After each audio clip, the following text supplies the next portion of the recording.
Deus abençoe a todos os que chegaram aqui. Bem-vindas, bem-vindos. Não esqueçam de fazer o dever de casa. Tá aí, aperte o... Se inscreva se você não é inscrito, sininho e like, porque é a única linguagem que o algoritmo entende. E se todo mundo que vem aqui se inscrever, ele coloca a gente em posições de maior visibilidade na plataforma.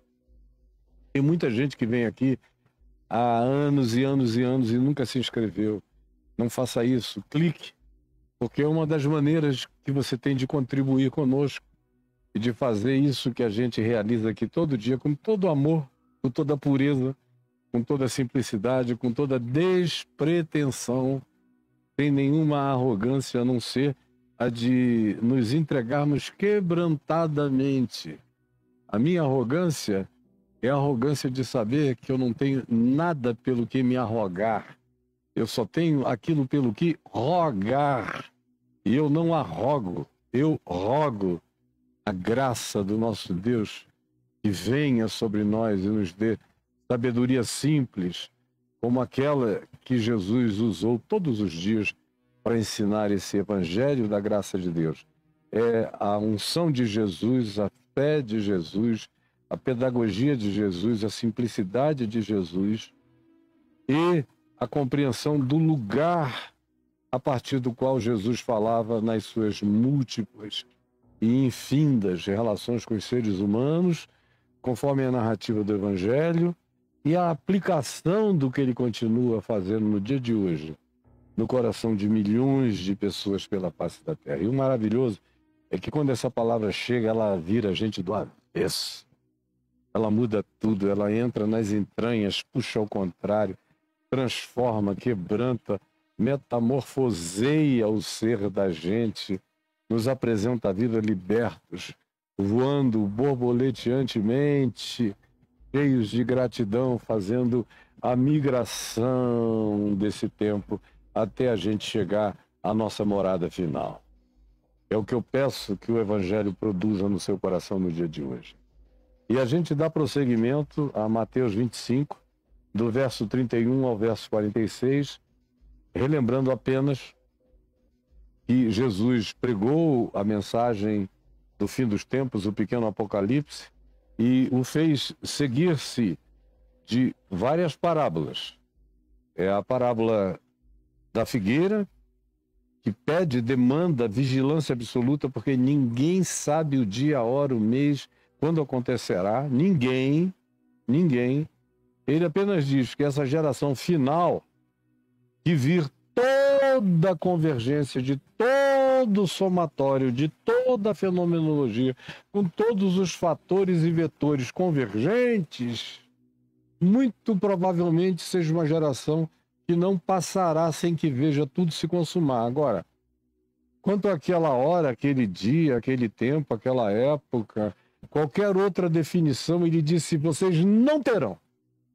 Os anjos não têm, o Filho não tem, e vocês pensam quem são seus bobos, seus tolos, ridículos e arrogantes. Sejam humildes e vivam como se Cristo tivesse morrido ontem, ressuscitado hoje e fosse voltar amanhã. Essa é a única segurança e é o único modo de prática existencial alerta que vocês podem ter. Aí a gente chega, para concluir, nessa parábola do grande julgamento. E no verso 31 de Mateus 25 diz: quando vier o Filho do Homem, na sua majestade, como diz o livro de Enoque, eis que vejo o Senhor vindo com suas santas miríades, em glória. Isso o livro de Enoque dizia. O apóstolo Paulo diz isso escrevendo aos Tessalonicenses. Repete Enoque, quase literalmente: quando do céu se manifestar o Senhor Jesus com os anjos do seu poder, tomando vingança contra todos os que, sabendo de Deus, não quiseram conhecê-lo. Os que, tendo todas as oportunidades acerca de Deus, fecharam o coração para ele, deliberaram antagonizarem-no, tomando vingança contra todos os que decidiram não querer Deus e contra todos os que decidiram, na cara do Evangelho, deixar o Evangelho para lá. e construírem as suas próprias vidas anti-evangelho, anti-vida e anti-Cristo.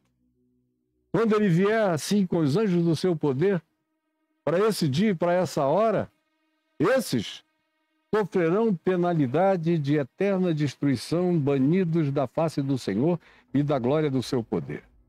Eu já expliquei várias vezes aqui o conceito de eternidade, que não é um tempo que dura para sempre, é um instante de qualificação, de consciência absoluta de todas as coisas que nos foram dadas como oportunidades de graça na vida e com a chance da gente enxergar sem trauma, sem filtro religioso, nem cultural, nem preconceito, enxergar tudo limpo, limpo, limpo, limpo e ainda assim dizer, não, eu não quero.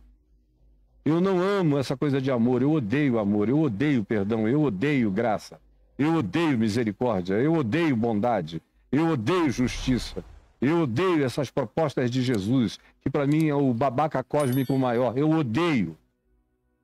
Eu quero é isso. Então você vai experimentar o inferno num instante eterno de destruição, com consciência absoluta acerca da qual, preste atenção, o livro de Provérbios diz que quando chega esse dia, até o ímpio, vendo o seu julgamento, fica satisfeito. Diz, eu mereço tudo isso, mas tem uma coisa tão ruim dentro deles que eles não conseguem se arrepender. Eles choram mais de raiva, rangem os dentes de ódio, mas não se arrependem. Porque, como eu disse já 5 vezes nesses últimos dias, se houvesse uma gota de arrependimento, ninguém ficaria nesse estado, sairia dele em qualquer que fosse a circunstância. Isso aqui é para quem se fecha até o fim e lucidamente diz que prefere não viver, não ser da vida, do que existir segundo a vida de Deus e de Cristo. Tem gente que diz, qual é a minha penalidade? É inexistir, então eu prefiro inexistir do que viver com Deus. Aí você diz, mas será possível, Caio, que tem gente assim? E eu digo a você, infelizmente, eu já conheci gente assim viva. Eu já tive muita dor no coração de ver gente partindo para a eternidade com esse tipo de deliberação perversa no coração, que não era apenas implicância contra a mulher, os filhos, o pai, a mãe ou qualquer coisa. O cara era capaz de dizer aquilo para si mesmo até sozinho. E aí, o melhor cenário desse momento eterno é ter essa consciência eterna de tudo, ainda assim bloquear o coração para aquilo que chegou sem impedimento de nenhum trauma, como lucidez absoluta e cristalina, e o cara, você ter se tornado tão diabo, tão treva, tão maligno, tão perverso, ele prefere o nihilo, o nada, qualquer que seja a sorte de existência ou de não existência, menos a vida no amor de Deus. E é chocante a gente ter que admitir isso, mas tem gente exatamente assim na face da Terra e milhões foram assim durante a história humana. E o que de melhor se pode dizer sobre essas pessoas é que elas mergulharam no nihilo, na inexistência, no nada, nada, nada vezes nada, no coisa nenhuma. Quando vier, portanto, é a última parábola, o Filho do Homem, na sua majestade, e todos os seus anjos com ele, então se assentará no trono da sua glória. É uma outra imagem arquetípica. Fica todo mundo esperando ver Jesus sentado num trono. O trono, ele está assentado, o trono é invisível, o trono é eterno, o trono é poder, o trono é glória, o trono é graça. Nós aqui temos cadeiras, eu estou sentado aqui no meu troninho de madeira. Mas eu não estou esperando que nenhum trono celestial me aguarde para eu sentar. Essa linguagem do trono é uma linguagem de poder, graça, glória, entronização, sublimação, galardoamento. Mas no caso do Filho do Homem, ele vem e se assenta e toma o lugar do seu poder absoluto diante dos sentidos da humanidade e de toda a criatura, de todo o principado, e de toda a potestade e de todo o poder. E todas as nações serão reunidas em sua presença. E ele separará umas das outras. Tem gente que fica esperando aquele movimento global, transatlântico. Quando o Senhor Jesus voltar, tudo que não haverá é uma concentração geopolítica em lugar nenhum. Tem gente pensando que isso vai acontecer num trono em Jerusalém. O trono está em todo lugar. Aonde quer que haja uma nação, uma etnia, uma pessoa, uma consciência, ali estará o trono de Deus. Esse julgamento não é geopolítico. Ninguém tem que se trasladar para o Oriente Médio. Isso tudo é uma invenção de gente de mente medíocre, pequena, diminuta, frágil, de conto de fada, de caronchinhas, de culto ao simbolismo, como se Deus estivesse preso aos elementos que hoje em dia já nem existem entre nós. Onde é que há tronos? Tem ainda trono na Inglaterra, tem alguns tronos nos Países Baixos, na Suécia, na Holanda, em alguns lugares, mas já sem nenhum poder. Tronos perderam poder, viraram só simbolizações históricas e tradicionais. Até no dia de hoje, o trono já não seria mais a expressão, é o lugar de poder, e o lugar de poder é onde ele se manifesta na presença de quem quer que seja, onde quer que qualquer um esteja. Só que isso vai acontecer para todas as nações, todas as etnias, toda a língua, todo o povo, todo grupo humano, todo grupo religioso, todo grupo social, político, étnico, em qualquer que seja a natureza da manifestação social ou humana, em qualquer lugar da terra, ali estará o trono do seu poder, a glória do seu poder. Todos, portanto, serão reunidos na sua presença. E ele separará uns dos outros, aonde quer que uns e outros estejam diante dele, como o pastor separa dos cabritos as ovelhas. Cabritos para cá, ovelhas para lá. E porá as ovelhas à sua direita, que outra vez é uma simbolização. Não é porque o meu braço direito, ou o lado direito, ou qualquer coisa direita, seja a opção de Deus. Não, é porque 90 e tantos % da humanidade é destra. Então, porque o poder na guerra, para pegar da espada, para puxar do arco, para fazer qualquer coisa, normalmente é destro. São poucas pessoas que são ambidestras, como meu pai era, que podia usar os dois braços igualmente. A maioria não é, eu não sou, eu faço tudo com a direita, jogo bola com a direita. A esquerda era sempre para outra coisa, a destra era poder. É só isso que simboliza. Eu vejo gente aí, meu Deus, num retardo que era suficiente para internar o cara numa clínica de transtornos mentais, dizendo, não, eu sou da direita porque tudo que é relacionado a Deus é da direita. Então eu escolhi a direita, e escolhi a extrema direita para servir a Deus nela, politicamente falando. Esse é um indivíduo que precisava ser internado, quem faz esse tipo de associação. Está doente, dodóizinho da alma e da cognição, não tem capacidade interpretativa, epistemológica de nenhuma natureza, é um ser morto, empedrado mentalmente. Tiraram-lhe o cérebro e enfiaram-lhe uma pedra na cabeça. E a maioria está assim. Porá as ovelhas à sua direita e os cabritos à sua esquerda. Então dirá o rei, olha como às vezes é o senhor da vinha, às vezes é um grande proprietário. Jesus escolhe designações conforme vai ser a construção da imagem que ele vai produzir para concluir com a lição que ele quer trazer.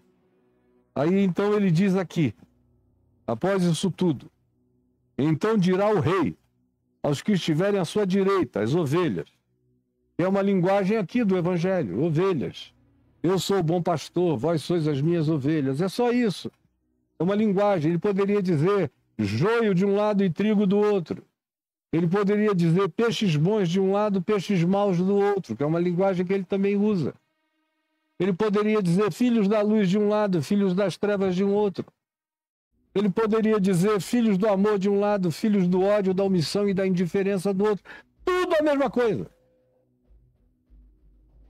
Então dirá o rei aos que estiverem à sua direita, vinde para mim. Benditos do meu Pai, esse rei aqui tem Pai, é o Filho do Homem, é o Cristo, voltando na sua glória. Vinde, benditos do meu Pai, são aqueles a quem o meu Pai chama de homens de boa vontade, mulheres a quem ele quer bem. Entrai na posse do reino que vos está preparado desde a fundação do mundo. Desde a fundação do mundo, desde quando tudo começou a ser criado, No processo criador, o reino de Deus estava sendo criado junto, porque o que é o reino de Deus? Primordialmente falando, senão tudo aquilo que de Deus decorre, tudo aquilo que de Deus procede. Até o diabo é parte do reino de Deus. Até os demônios insurgentes são parte do reino de Deus. Qualquer que seja a criatura mais bizarra, universal, é parte do reino de Deus. Tudo que Deus criou é rei. E ele é rei sobre todas as suas criaturas, criações, dimensões, existências, sobre todos os tronos, principados, potestades, soberanias, poderes, sobre todas as camadas dimensionais. Tudo isso é o reino de Deus. O reino de Deus não é a igreja. A igreja é um sinalzinho do reino quando ela é boa. Quando ela pratica o amor, a justiça e a verdade. Aí ela é um sinal do reino. Mas ela não é o reino de Deus. O reino de Deus é infinitamente maior do que qualquer construção humana, projeção humana, imaginação humana. É tudo que a religião não consegue conceber, é reino de Deus. E às vezes inclui até mesmo gente da religião. Os institutos e a instituição religiosa não tem nada a ver com o reino de Deus. A criação humana, assim como o Congresso Nacional, assim como o jogo do bicho. A igreja é feita de gente, é feita de consciências. Ela é mais feita de árvores e de natureza do que de instituições. Ela é mais feita de planetas até agora vazios, que a gente não conhece nenhum habitante neles, do que de instituições religiosas, que carregam essa presunção demoníaca de serem representantes do reino de Deus. São representantes dos seus próprios umbigos mal lavados, isso é isso. E então, naquele dia, quando vier o rei, ele dirá: vinde, benditos do meu Pai, entrai na posse. Posse é de vocês, para sempre, e ninguém arrancará vocês das minhas mãos, e ninguém tirará de vocês o que eu lhes dei, o que meu Pai lhes garantiu.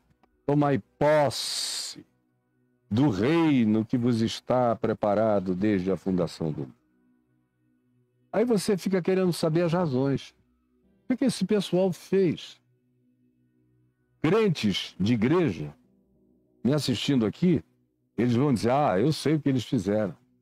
Eles se batizaram em primeiro. Primeiro eles levantaram a mão num culto. Olha só como é patético. Imagina o destino humano sendo decidido assim. Ainda tem lugar que o cara diz: não serve levantar a mão esquerda.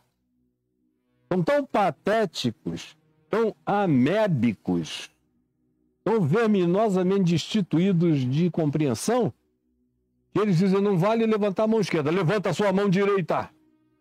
Agora ponha no coração e repita comigo: eu recebo Jesus como meu Senhor e Salvador. Um crente, ouvindo só essa pergunta, entrar e tomar posse do reino, se alguém perguntasse: por quê, hein? Eles, sem saber a resposta, diriam: porque receberam a Jesus, frequentaram uma congregação, deram o dízimo, passaram pelo batismo, escolheram uma irmãzinha da igreja para casar e foram casados por um pastor. E tiveram seus filhos e os obrigaram a ir ao culto e ao templo enquanto conseguiram. Esses são os eleitos de Deus. E são um grupinho que, do ponto de vista da humanidade, da quantitatividade humana, cabem nessas duas mãos aqui, ó. Quando você pensa do primeiro ser humano para cá, quantos bilhões já partiram, sem saber de igreja, de pastor, de doutrina, de catequese, de batismo, de dízimo, de oferta. Tudo isso foi invenção do seu ponto de bicheiro religioso para você ir lá e apostar no seu bicho. A linguagem que eu estou usando é proposital para mostrar para você o quão patético você é e o quão patética é a sua crença e o quão patético é aquilo a que você se dedica em nome de Deus e não tem nada a ver com Deus verdadeiro. Quando a pergunta: por quê, então, esses tomaram posse disso tudo? Porque eu quero ir para esse lado direito. Bobão. Aí Jesus responde: por quê? Porque eu tive fome e me destes de comer. Porque eu tive sede. Escuta, onde é que as pessoas mais têm fome hoje no mundo? É nos Estados Unidos? Tem uma missão. Senhor Jesus, eu te peço que essa palavra tua, tão simples, tão esmagadora todavia, tão insofismavelmente acachapante, esmague quem precisar ser esmagado para ver se na tritura sobra alguma coisa viva no coração de tantos milhões de alienados, de indiferentes, deliberadamente alienados e blindados contra os céus, contra a graça, contra a bondade simples do Evangelho de Jesus. Gente que não quer nem ouvir porque dá um incômodo horroroso. Eles não suportam ouvir a verdade simples do Evangelho. Mas tem compaixão. Permite que alguns tenham ouvido, entendido, guardado, para praticarem com toda alegria, porque é daí que decorre toda a nossa segurança para viver, para morrer, para estar e para partir. É o que eu te imploro, em nome de Jesus. Amém.